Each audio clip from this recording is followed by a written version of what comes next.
حضور ارشاد فرمائیں کہ جانور خریدا، علاقے میں لے کر پہنچے، کچھ دن ہمارے پاس رہا، ہم نے اس کی خدمت کی، ہم نے لیا تھا 50,000 روپے کا، اب کوئی مل گیا کہ حضرت 70 کا آپ مجھے دے دیں، تو اب کیا کریں؟ بیچ دیں اس کو؟ یہ جو ہے وہ اکثر جو ہے وہ لوگوں کا کہ جناب لیا ہے پہلے کبھی، بعد میں منڈی جو ہے وہ ہو گئی، تو چلو یار اگر کوئی زیادہ پیسے لگا رہا ہے تو ٹھیک ہے بیچ دیتے، ہم اس سے اچھا جانور رائے خدا میں خرچ کرنے کے لیے لے آئیں گے۔ لیکن اس کی دو صورتیں، اول تو یہی کہ جو شرعی فقیر ہوتا ہے کہ جس پر قربانی واجب نہیں ہوتی، وہ جو ہے وہ ثواب پانے کے لیے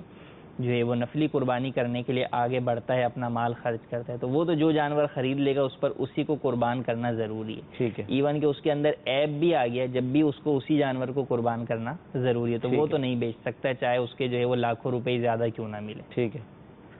دوسرا ہے غنی شخص، صاحب نصاب شخص، وہ جو ہے وہ چاہتا ہے کہ میں جو ہے وہ اس جانور کو بیچ دوں اور دوسرا خرید لوں، تو یہ اولاً تو مناسب نہیں ہے کہ جو چیز راہ خدا میں خرچ کرنے کے لیے لے لی ہے، ٹھیک ہے، تو اب اس کو جو ہے وہ اس میں اپنا ارادہ تبدیل نہیں کرنا چاہیے۔ لیکن اگر یہ بیچ دیتا ہے تو اب اس کے اوپر یہ ضرور لازم ہے کہ کم از کم جو دوسرا جانور خریدے وہ اس کے برابر قیمت کا خریدے یا اس سے زیادہ قیمت کا، اس سے کم قیمت کا جو ہے وہ خریدنا اس کے لیے جائز نہیں ہوگا، یہ خیال رکھنا اسے ضروری ہے، اور بہتر یہی ہے کہ اسی جانور کو جو ہے وہ قربان کرے۔ ہاں کوئی اگر لایا ہی منڈی سے اس لیے ہے کہ ابتداً 4-5 جانور لا کے میں بیچوں گا، ان سے جو نفع ہوگا پھر اس سے اپنا قربانی کا جانور خریدوں گا، تو اس میں کوئی حرج نہیں ہے کہ وہ تو کاروبار کر رہا ہے، اس نے قربانی کے لیے جانور جو ہے وہ نہیں خریدا۔ ٹھیک ہے۔